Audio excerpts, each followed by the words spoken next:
Sahabatku, ilustrasi khotbah di bawah ini mungkin dapat membantu kita memahami bahwa sebenarnya di balik kemalangan itu tersimpan berkat yang tersamar yang belum kita sadari pada saat ini. Ada sebuah kisah tentang seorang raja yang mempunyai seorang teman baik. Temannya ini punya kebiasaan berkomentar, "Ini bagus," atas semua situasi dalam hidupnya, positif maupun negatif. Suatu hari sang raja dan temannya pergi berburu. Temannya mempersiapkan dan mengisikan peluru untuk senapan sang raja. Kelihatannya sang teman melakukan kesalahan dalam mempersiapkan senjata tersebut. Karena setelah raja menerima senapan itu dari temannya, senapan itu meletus dan mengenai jempolnya. Seperti biasa sang teman berkomentar, "Ini bagus." Yang oleh raja dijawab, "Tidak, ini tidak bagus." Dan raja tersebut menjebloskan temannya ke penjara. Kurang lebih setahun kemudian, sang raja pergi berburu ke daerah yang berbahaya. Ia ditangkap oleh sekelompok orang kanibal, kemudian dibawa ke desa mereka. Mereka mengikat tangannya dan menumpuk kayu bakar, bersiap untuk membakarnya. Ketika mereka mendekat untuk menyalakan kayu tersebut, mereka melihat bahwa sang raja tidak mempunyai jempol. Karena percaya pada tahayul, mereka tidak pernah makan orang yang tidak utuh. Jadi mereka membebaskan raja itu.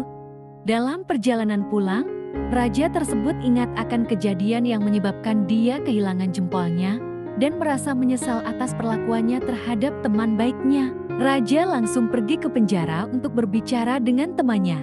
"Kamu benar," kata raja.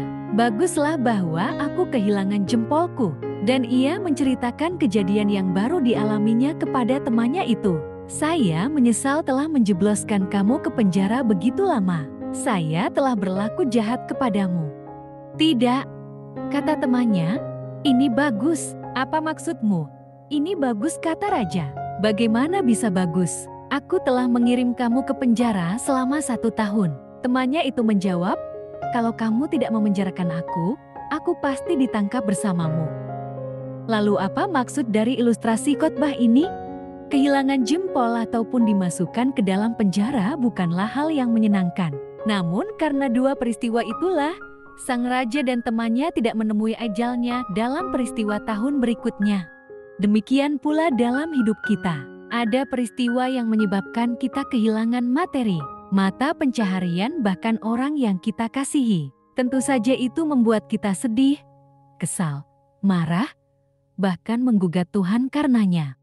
Bahkan beberapa di antara kita mengalami pergumulan batin yang panjang karena penolakan kita atas kejadian yang tidak menyenangkan ini. Ada yang menolak begitu keras, sehingga menjauh dari Tuhan. Namun jika kita dapat mengikuti sikap teman raja di atas, yang secara positif menerima setiap peristiwa baik maupun buruk dalam hidup kita, niscaya suatu hari nanti kita akan menyadari adanya berkat-berkat yang tersamar dalam setiap peristiwa yang kita alami. Jadi, seperti kata Anthony de Mello, marilah belajar untuk berkata ya terhadap setiap peristiwa dalam hidup kita. Ya berarti menerima tanpa syarat segala sesuatu yang direncanakan Tuhan dalam hidup ini. Pada saatnya nanti, kita akan dapat melihat berkat-berkat yang tersamar dalam berbagai peristiwa di kehidupan kita. Karena Tuhan bekerja dengan caranya yang misterius, yang tidak terselami oleh keterbatasan akal kita. Seperti kita lihat di kitab 2 Samuel pasal 7 ayat 25-29. Firman Tuhan ini mengingatkan kita akan betapa besar dan luar biasa berkat-berkat yang datang dari Tuhan, serta mengajak kita untuk hidup dalam rasa syukur yang mendalam terhadap-Nya. Dalam ayat 25-26 kita melihat bahwa Daud mengawali doanya dengan mengakui kemurahan Tuhan yang tak terbatas. Ia mengenang betapa Tuhan telah mengangkatnya sebagai raja dan menjanjikan keturunan yang akan menghasilkan Mesias. Pengakuan ini mengajarkan kita untuk senantiasa mengakui dan menghargai semua yang Tuhan telah lakukan dalam hidup kita. Di ayat 27 kita juga melihat bahwa Daud juga mengakui kebesaran Tuhan sebagai Sang Pencipta dan Pemelihara alam semesta. Ia menyadari bahwa tidak ada yang dapat menandingi keagungan Tuhan. Hal ini mengingatkan kita akan pentingnya mengagungkan Tuhan dalam segala hal yang kita lakukan, karena Dialah yang berkuasa atas segala sesuatu. Di ayat 28-29 kita melihat bahwa dalam doanya, Daud berbicara mengenai keturunannya dan umat Israel. Ia berdoa agar Tuhan melindungi keturunannya serta memberikan berkat-berkat bagi bangsa Israel.